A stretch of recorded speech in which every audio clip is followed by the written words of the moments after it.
हर वैष्णव के लिए, पूरे भारत के लिए और व्रज के लिए तो विशेष कार्तिक मास की अनंत महिमाओं का गान किया है। हमारी भक्ति की परंपरा में ऐसा कहते हैं, बड़ी बड़ी मीठी सी बात है कि इस समय भगवान की कृपा में सेल लग जाती है। जैसे दिवाली के टाइम में मार्केट में सेल लग जाती है ना, ऐसे ही इस समय सेल है कि बस भगवान को शाम के समय दिया जला दो और कुछ थोड़ी सी साधना, तुलसी की परिक्रमा कर लो तो ठाकुर जी प्रसन्न हो जाते हैं। वृंदावन भी उत्सवों से डूबा रहता है। तो कार्तिक की महिमा, जिसको दामोदर मास भी कहते हैं, यशोदा मैया ने भगवान श्री कृष्ण को वृक्ष से बांधा और उससे उनका नाम दामोदर पड़ा, वो लीला भी यही है। तो अनेक उत्सव इस कार्तिक मास में होते हैं। कार्तिक मास, इसका नाम भगवान कार्तिकेय से हुआ दक्षिण की परंपरा में, और बहुत स्थानों पर उसे इस रूप में मनाया जाता है, और यहाँ वृंदावन में भी उसे दामोदर रूप में मनाया जाता है। इसकी भी अपनी अपनी एक पक्ष है। इसमें सबसे महत्वपूर्ण विषय है भगवान के सामने दीप प्रज्वलित करना। ऐसा कहते हैं भैया कि हर सनातन धर्मी विशेष जो साधक है वो चातुर्मास्य को माने। चातुर्मास्य 4 महीनों से बना है, तो हर एक महीने की एक एक कॉन्शियसनेस है। Just like we are divided into 4 dimensions. First month should be dedicated onto your physical existence, which is your body.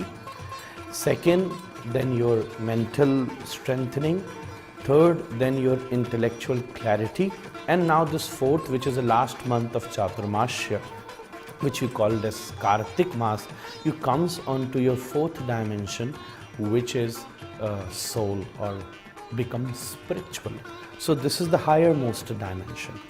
The whole year is divided into 2 parts, Uttarayana and Dakshinayana. तो उत्तरायण and दक्षिणायन दोनों की अपना अपना महत्व है। ऐसा कहते हैं देवशयनी एकादशी पर देवता सोते हैं, और अब कार्तिक के बाद जो देवोत्थान एकादशी है उसमें देवता जागृत हैं। So it's a month of waking up. Diya represents consciousness, enlightenment. In our experience, everything what we see is the light. सूर्य को भी सूर्य को दिखाने के लिए प्रकाश की जरूरत पड़ती है। Whatever comes into our experience is because of the light. If there is no light, there is a whole different scenario of everything what you see. This is all light. हमारे सारे अनुभव प्रकाश से ही प्रकट होते हैं। तो यहाँ दीपावली जो प्रकाश का ही उत्सव है, वो तो इस कार्तिक के बिल्कुल केंद्र में आता है, बीच में आता है। अमावस्या, जिस दिन सबसे ज़्यादा प्रकाश की ज़रूरत है, क्योंकि तिथि भी अमावस्या है। और वैसे पूरे महीने तो दीप का जो प्रज्वलन है, एक प्रकार से वो अपने आप को एनलाइटन्ड करने की पूरी प्रोसेस है। उत्तरायण और दक्षिणायन एक साधना पद है, दूसरा कैवल्य पद है। एक जो साधना का क्रम है चातुर्मास्य, और दूसरा जहाँ एक प्रकार से स्टेट ऑफ प्योरिफिकेशन और दूसरा स्टेट ऑफ एनलाइटनमेंट, उसकी अपनी प्रोसेस है। हम उस क्रिया को, दिए को प्रज्वलित करके प्रकाश के माध्यम से मनाते हैं।